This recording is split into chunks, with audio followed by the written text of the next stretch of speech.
Draft is only one part of it. Deeper dive in roster building in Kansas City Chiefs history, organization, the way these guys have gotten it done. How did it happen? And where can we go from here today on Locked On Chiefs? From the land of the free and the home of the Chiefs, this is the Locked On Chiefs podcast. Welcome back, everybody. Thanks for joining us. We appreciate it. This is Locked On Chiefs, part of Locked On Podcast Network, your team every day for free. Thanks for making us your first listen. Go check out another Locked On show for your next one. Maybe the scouting show. I think you guys want to get into that. We're brought to you today by FanDuel, the #1 sportsbook in America. Make every moment more. Visit FanDuel.com/LockedOn to get started today. I'm excited about this. Draft guide is out. You can go get it at rogueapc.com and use that code MATRIXLOC. You'll get a nice discount on it. I'm Ryan Tracy, the founder of Rogue Analytics and Performance Consulting, NFL33.com, as well as RGR Football. And I'm Chris Clark from Chiefs Corner. A lot to talk about when we start looking at roster building. Thank you all for listening and watching. If you haven't already, please hit the subscribe or notification bell on YouTube. Leave comments. We try to respond as much as we can. Lots to talk about when you start looking at a deeper dive, and really, I'm the one that came up with this idea, so I'll take all criticism or credit, I guess, whichever way you want to go with that. But really, what I wanted to look at today is we've been talking about what Kansas City's needs are this year, and while I do think that's important, I don't think it's the way Kansas City necessarily, or most teams, really try to build through the draft, because you have to be looking at your roster over the next several years. And that's the thing; it's taking lessons away, right, from not just what we've seen them do. And I do want to talk about some of the lessons that Brett Veach seems to be leading through here. But it's the longer term planning, right? It's how you get from A to B to C. And I know we've seen some trends, but the bigger prognostication is, for me, the life of the Mahomes contract, right? You have to plan that whole thing out. And I think that's something that we don't give enough time to. And I think national media doesn't give any time to. I would agree. And really, that could be a show in and of itself, talking about the Mahomes contract and how it's going to have an effect on not only Kansas City, but the entire NFL over the next several seasons. And quite frankly, it could have a huge effect on how Joe Burrow and Justin Herbert sign their deals, which are slated to probably be done this offseason. Yeah, I mean, it all rolls into that. And I think as time goes on, we always talk about how it's going to look cheaper and cheaper and cheaper. Well, it's not just that it's saving money. It's allowing not cap space, but what cap space turns into, and that's players on the field that help win ball games. That's the bigger thing. It's two-phase. You can't just have cap space that you don't use correctly, right? You have to be judicious with it. And I think the trends that we've seen this organization take on in the last few years has been very unique in building around that central pillar that is Mahomes. Yep. And what I will say, I'm going to take credit and criticism for, coming up with the idea for the show, but you kind of actually gave me the idea on your Twitter handle when you were talking about one of the guards that Kansas City is actually having a top 30 visit with. That's actually what made me think about this is we realize that they don't necessarily need a guard right now. They have two very good guards, but they're going to have a problem coming up in the next several years. And you were talking about a prospect that is possibly somebody that would need a year or two to develop. Mm-hmm. And I've mentioned on here before, we might as well say his name, Anthony Bradford from LSU, is another long-armed, I think he's 34 and a half, but he plays guard. He can do a little bit of everything. He's athletic. He scores really well, and he's the kind of guy they like to invest a value pick in and see what they can get out of. It's another Zach Fulton. It's another Laurent Duvernay-Tardif. It's another Trey Smith that could be the upside. And identifying that is what lets you protect against the evolution of time, as we all talk about, time marches on, right? It does for Joe Thuney as well. And I'm not trying to run Joe Thuney out the door, but I mean, let's be real. He's over 30 and a half years old right now. And so the contract runs, I believe, through 25, right?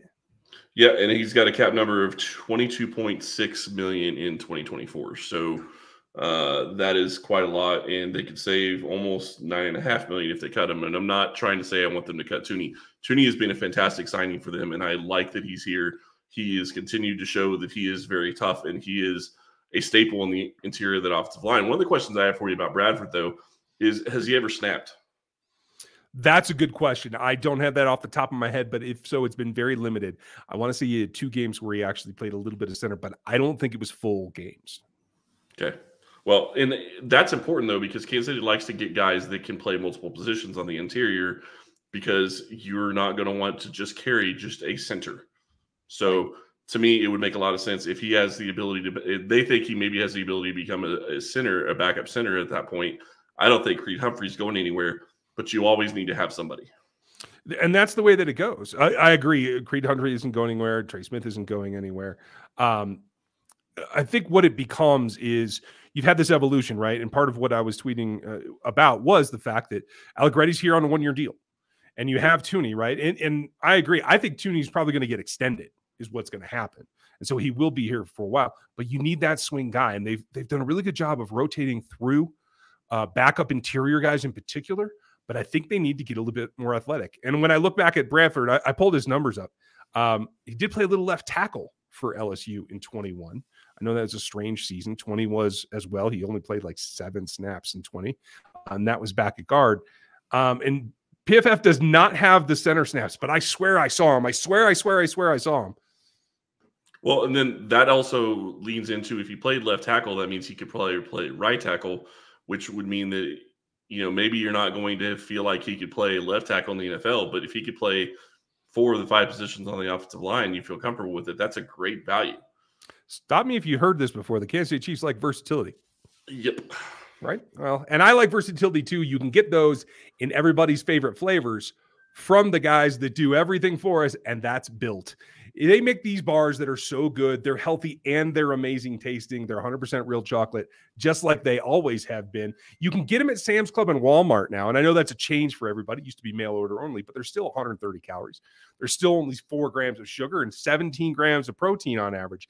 That's worth it. They have all the flavors that you like. Cookies and cream, of course, is still up there. Coconut is one of mine, and I'm getting more and more into the puffs.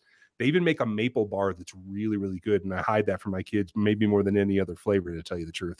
So do yourself a favor. Go to Sam's Club, grab yourself a 13-bar box, and hit those flavors right now. It is Built, the best-tasting protein bar on the market. Really quick, the other thing that also brought this on and made me think about this is there's a lot of talk right now about whether or not Kansas City is going to pick up the 5th-year contract option on Clyde Edwards-Helaire. He will be a free agent in 2024. That's going to be another position you have to possibly fill for. That's why running back is another position Kansas City could be looking at. Even though Pacheco is going to be your starter, you need depth. Yeah, you absolutely do. And I, for one, think that this is a good group that you can find late. You can find UDFA. And I do think that Pacheco is kind of proven the mentality that we talk about quite a bit, is that investing in running back high, both cases are made on the Chiefs' current roster because you have Clyde taken in the first round and you have Isaiah Pacheco. That makes things pretty clear. But there's all kinds of guys from Kenny McIntosh to Chris Rodriguez to Zach Evans that could do something for you. There's guys out there. Emma Kananda, I can never pronounce his name correctly, from Pitt. There's Sway McBride from UAB that I like a lot as well. And they're all guys that should be nice late 5th round or lower that can come in and give you that energy, that juice, that not necessarily what Pacheco brought, but somebody that can compete with him, can help him out. And it's not investing the farm like we saw happen after 2019. So you look at what they're going to do with Clyde. I still wonder if they're going to trade him. You've had that in the mocks, trading him as a possibility. I don't think that there's any way they're picking up the 5th-year option on Clyde. If they trade him to somebody else, I would expect the other team to pick up the 5th-year option because it just would probably make sense. I don't know the cost of it, though. That would be the question. That's the last attractive piece, right? Is that if you trade him, the other team can still exercise that option. Yeah, but they have until May 1st to do so. So it would have to be right around the draft time that you'd have to make that trade. So that's going to be something to watch. And I'm sitting here looking at the roster. One of the things that really stands out to me, and I'm not saying this because I think he's going anywhere this year, but MBS next year is a $14 million cap hit, 12 of which you'd save if you did cut him next year. But that leaves you with only 3 wide receivers on the roster. So when we start looking at some of these positions, wide receiver is still going to be a position of need for Kansas City because they only have Sky Moore, Kadarius Toney, and I think the other one is Justin Ross. So there are your 3 wide receivers you have on the roster in 2024 other than MBS. Yeah, that sounds a little thin, doesn't it? Very. And it goes back to what we were talking about before along the lines with tackle as well. Jawan Taylor obviously is going to be on the roster. Lucas Dang is technically going to be on the roster, but can we trust in him to play well and not be hurt? We'll see how that plays out this season. But they don't really have any more tackles on the roster other than those two guys. So it's still another position that I think is going to be likely that they're going to be looking for in this draft based on not just this year, but going into the future, because they need to figure that out going forward. Yeah, it's one of those pieces that has to fit the rest of the puzzle. And that's what we're talking about is how this is all planned out. And I do think Clyde was an interesting selection at the time. I think they kind of jumped their gun because now I think the puzzle is fitting into these running backs are the pieces that you put in once you get the frame around the puzzle and you get a couple of the major things in there, you piece it in where they belong. And I think the wide receivers seem to be taking that path. Do you see that happening too? Yeah, potentially. I think it's just I think we're going to have to just see how it plays out over the next couple of seasons. I think if Kansas City can get a big step up from a guy like Kadarius Toney and Sky Moore this year, it goes a long way to making that position feel a lot better. And again, I'm surprised MVS is still here. And I said, going into the offseason, I thought he could be a potential candidate for cutting. When they weren't able to bring back Juju, obviously he's not going to go anywhere. I think that if they were able to get Juju back, maybe MVS isn't here. But since he is here, you still have him for this year. But are you going to have him in 2024? That's what makes wide receiver the question mark. Unfortunately for Kansas City, it also makes defensive end a question mark because you lose Mike Dana. All you have is Charles Minihue and George Karlaftis really on the roster for 2024. I guess you have Joshua Kando as well. But you're getting really thin at that position. Really, you only have 25 players under contract right now for 2024. And that's, I think, part of the plan. Letting things fall away so that you can maintain the carousel at a cheaper value, whether it's 1 years, whether it's rookies. The volume that they've gotten in maintaining rookies the last few years, I think that's going to continue.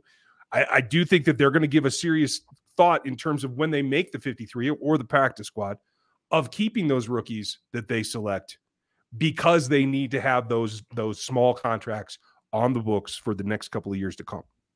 Yeah, could be. And, the other big name that is not on this list that we were thinking that they may end up trying to sign this offseason or, come up with something for him is Willie Gay. So you have a linebacker possible need is a position Kansas City could look at, although it seems like it's pretty full right now with the four that they have. And then you have L'Jarius Sneed as well. Those are two guys that are not going to be on the roster as of right now in 2024.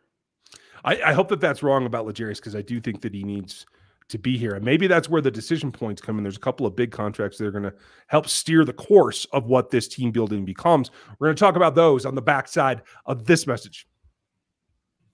I didn't mean to hijack your topic, but it does occur to me that we have to consider the couple of the big ones, right? Yeah, no, we do. Chris Jones is definitely not on the roster in 2024 at his current contract. It is expiring after this season. So they're going to have to try to figure that one out. I would expect that. I still think that they're going to get a deal done this offseason. I don't think he plays on the number he's got right now, but we'll see. I think that's perfectly legitimate. I hope that it's an extension. I think that's the same case for L'Jarius Sneed. I do think you need pillars at the front and the back. I know Nick Bolton's his contract's going to come up soon too.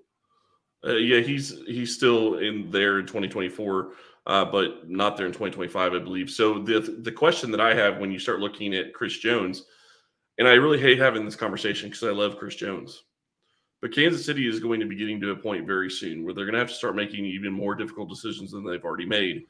Yes, the cap is going to go up, and yes, it'll continue to go up. But is it going to go up enough to be able to continue to keep some of these guys around together, or are you going to have to go more like what you've seen in New England when Tom Brady was there and they're winning all those championships? They were allowing some of their best players to go in free agency because they couldn't afford to pay everybody. Yeah.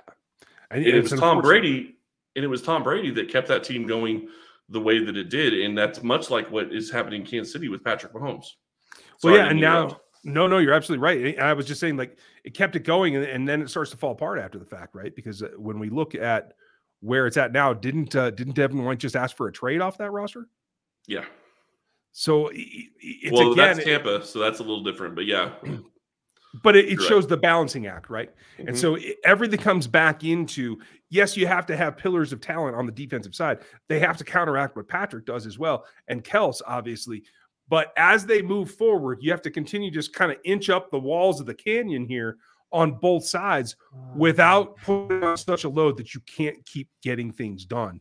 They don't ever want to go back to 177, but I think that was a close enough brush with the cap number that even though we expect it to go up in the next couple of years pretty dramatically, you can't count on that because you just don't know, right? There's projections, but there's no hard number. Right, and that's the big question mark, and I think that's really what's going to play into if they get a deal done with Chris Jones is what do they expect?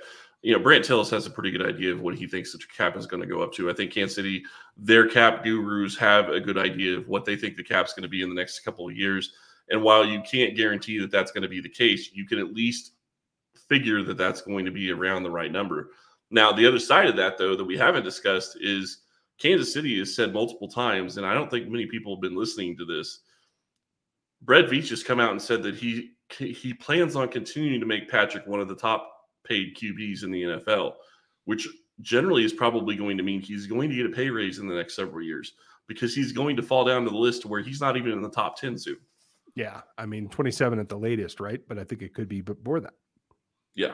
So that's going to be something else that's going to play into it. But again, if he's willing to do a contract extension and add more years, they can continue doing what they've been doing and using these roster bonuses, which has actually been brilliant to give them the flexibility to do what they need to do cap-wise. Yeah, and it all comes back to the flexibility in that you can have your roadmap, and I do believe they do, but every road has places where it crumbles, and you have to take a detour from time to time. And so even though you may have it planned out, injury in particular can throw off a franchise's plan. Honestly, market. I think the wide receiver market last year blew some people's plans up. I don't think the Chiefs were in that position because they were part of moving off of a high dollar payday wide receiver, right? But for a lot of teams around the league, I think that hosed some plans. So you have to continue to be adaptable, and that one contract is what lets that happen.